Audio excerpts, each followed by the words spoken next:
স্বাস্থ্য ভবন থেকে সিজিও কমপ্লেক্স পর্যন্ত মিছিল করে ধর্ণা তুললেন জুনিয়র ডাক্তাররা।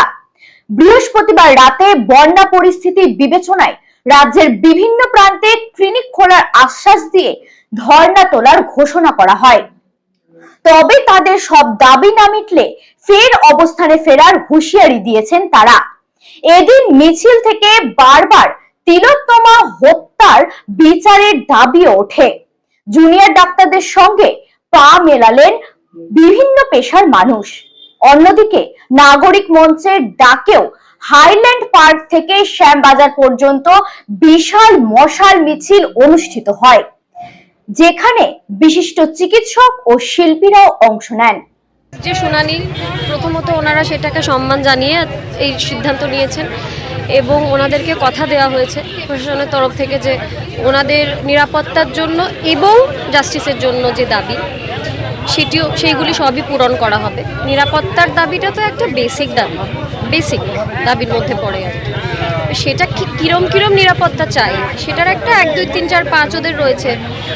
সেটা থাকার কারণ যুক্তিসঙ্গত, কারণ এমনই একটা ভয়ঙ্কর খুন হয়েছে আর কি, খুন এবং রেপ, যে ওনাদের নিরাপত্তার কিছু 1, 2, 3, 4 তো থাকবেই, স্বাভাবিক। যে কোনো কর্মক্ষেত্রে এমনটা হলে এমনটাই হলো, সেগুলো পূরণ করা হবে এই আশা নিয়েই ওনারা কাজে ফিরছেন। আংশিকভাবে পূরণ করা হয়েছে এবং বাকিগুলোও পূরণ করা হবে।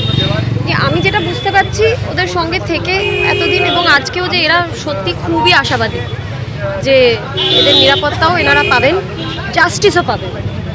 আশাবাদী বলেই আজকে সিজিও কমপ্লেক্সে গিয়ে ওনারা শেষ করছেন পুরো ব্যাপারটা। মানে আংশিকভাবে কাজে ফেরার আগে ওনারা সিবিআই এর কাছে আরেকবার আবেদন জানিয়ে ওনারা শেষ করছেন, কেননা ওনারা আশাবাদী ওটা নিয়েই। এই আশা যদি ভেঙে যায় তখন গন্ডগোল হবে, তখন তো আবার সেই একই জিনিস হবে। আমি আশা করছি সেটা হবে না। ডাক্তারবাবুরা বন্যা যারা ক্ষতিগ্রস্ত হয়েছে তাদের পাশে দাঁড়াচ্ছেন। আজকে একটা টিম চলে গেছে, বিভিন্ন জায়গায় মেডিকেল ক্যাম্প করছে।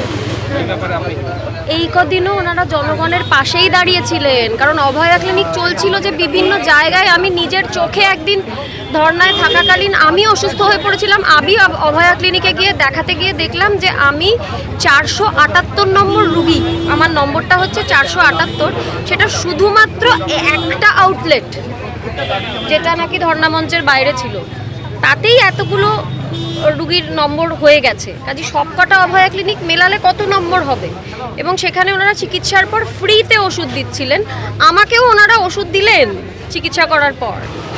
আমি নিলাম না, আমি বললাম তোরা রাখ, এই ওষুধটা আমার বাড়িতে ছিল, ওই ওষুধের স্টক। আমি বললাম রাখ, অন্য কারোদের দরকার হবে হয়তো। কিন্তু চিকিৎসা তো এখানেই করলাম, ওনাদের প্রেসক্রিপশন অনুযায়ী ওষুধ খেলাম এবং খেয়ে আমি ভালো আছি যথেষ্ট। কাজে ওনারা না পরিষেবা দিতে চান, এমনি মজা করার জন্য, মানে এত পড়াশোনা করে এত মেধা নিয়ে মজা করার জন্য তো আন্দোলন করছিলেন না। কাজে ওনারা পরিষেবাই দিতে চান জনগণের কাজে। নাগরিক সমাজও কিন্তু আজকে মিছিলে আসছেন, মিছিলে যোগদান করবেন। শুরু থেকেই ছিল নাগরিক সমাজ, আজকে বলে না, মানে প্রথম দিন থেকেই নাগরিক সমাজ পাশে ছিল। সেটাই তো বলার চেষ্টা করছি, যে আবার ডাক্তারবাবুদের আলাদা করা হচ্ছে, নাগরিক সমাজকে আলাদা করা হচ্ছে, অভিনেতা অভিনেত্রীদের আবার আলাদা করে দেওয়া হচ্ছে। আমরা কি নাগরিক নই?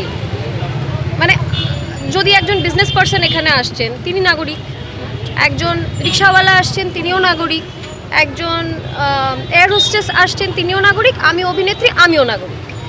তো বাকি যতগুলো প্রফেশন আছে ডাক্তার ছাড়া সবাই তো নাগরিক, এবং ডাক্তাররাও তো নাগরিক। তো গোটা আন্দোলনটাই কেন নাগরিকদের বলা হচ্ছে না, এটা ঠিক বুঝতে পারছি না। ডাক্তারদের আন্দোলন কেন হবে? ডাক্তাররা কি নাগরিক নয় অন্য কিছু? ডাক্তার হলে নাগরিক হয় না? তো নাগরিকদেরই তো আন্দোলন, গোটাটাই নাগরিকদের আন্দোলন, কোনো আলাদা নেই এটার মধ্যে।